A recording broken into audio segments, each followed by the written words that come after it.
El 1958, Robert Schuman, un dels pares d'Europa, es va convertir en el primer president de l'Assemblea Parlamentària Europea. Han passat 50 anys i avui Europa i l'Eurocambra influeixen més que mai en la nostra vida i en el futur dels nostres pobles.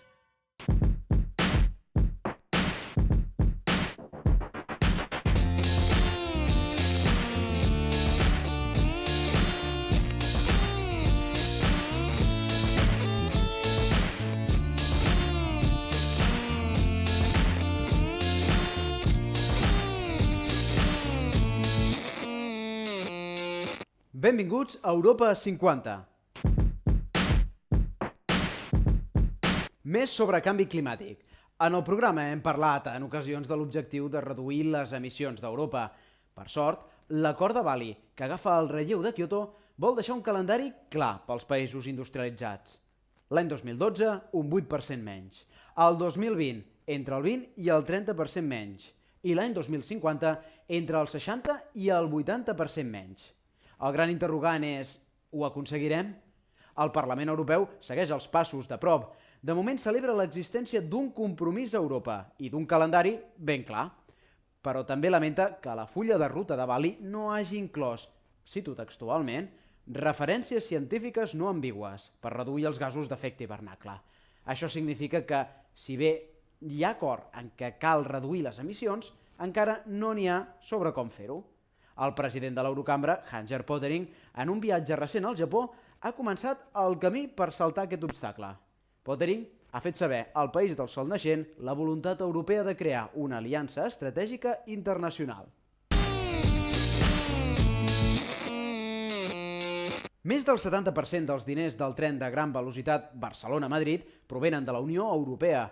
La línia s'ha estrenat a veus pels mitjans de comunicació i amb discreció pels responsables polítics. Normal, després dels maldecaps i el desgavell constant de rodalies que pateix Catalunya. Amb tot, la Unió considera que la línia d'alta velocitat és una de les infraestructures més importants pel futur d'Europa. Sobretot perquè anirà més enllà de Barcelona i Madrid, fins a Oporto i Perpinyà com a mínim. S'acabaria així d'una vegada per totes amb el problema del diferent ample de via que existeix entre la península i la resta del continent.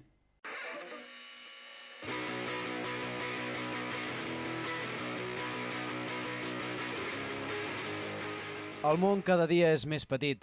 Els vols han anat reduint les distàncies entre les principals capitals europees i les companyies de baix cost les fan més accessibles, sobretot pels joves, sovint amb menys poder adquisitiu.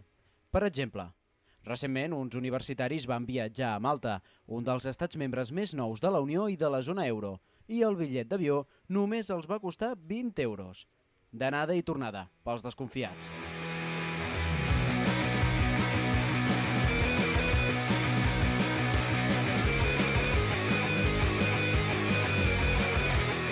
Però l'avió no és l'únic mitjà de transport que redueix distàncies. Senyores i senyors, el tren d'alta velocitat ha arribat per fi a Barcelona. La línia que uneix la capital catalana amb Madrid és només un dels 5 eixos ferroviaris prioritaris per la Unió Europea. I no està complet.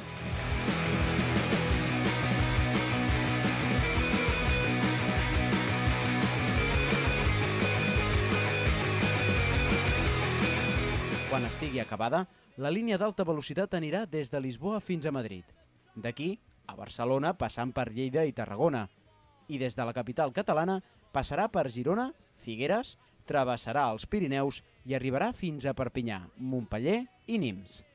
L'aposta de la Unió Europea per a aquesta xarxa de trens és absoluta. Si no, mireu els números. Europa ha finançat el 72% del traçat que ja uneix Madrid i Barcelona. És a dir, molts i molts diners.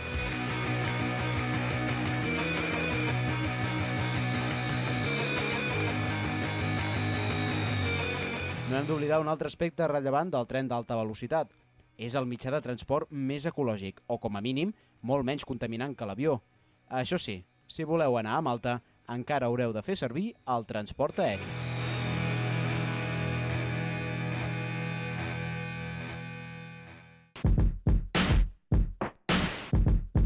Això ha estat tot per avui. Si voleu repassar el nostre programa, passeu-vos per internet, a l'adreça molatv.cat. Fins la pròxima, europeus!